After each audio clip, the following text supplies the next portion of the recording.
Đồng giật thêm. Anh cười tươi từ từ. Que gì em mà cười tươi. Hàn này rất là chuyên nghiệp.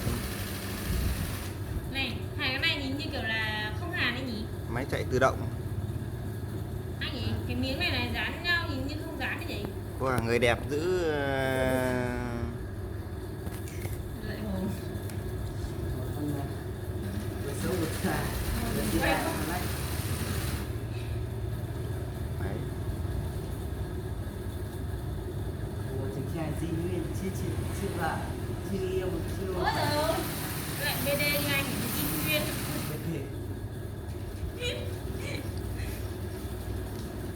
Làm nhanh lên cho anh Khánh, còn cái đắp bạc không có anh Khánh chửi bây giờ. Mối hàn Áo rất lắm đẹp đấy. luôn. Nhìn mặt kìa, sáng chưa nói gì đâu. Không nhìn thấy mối hàn đâu.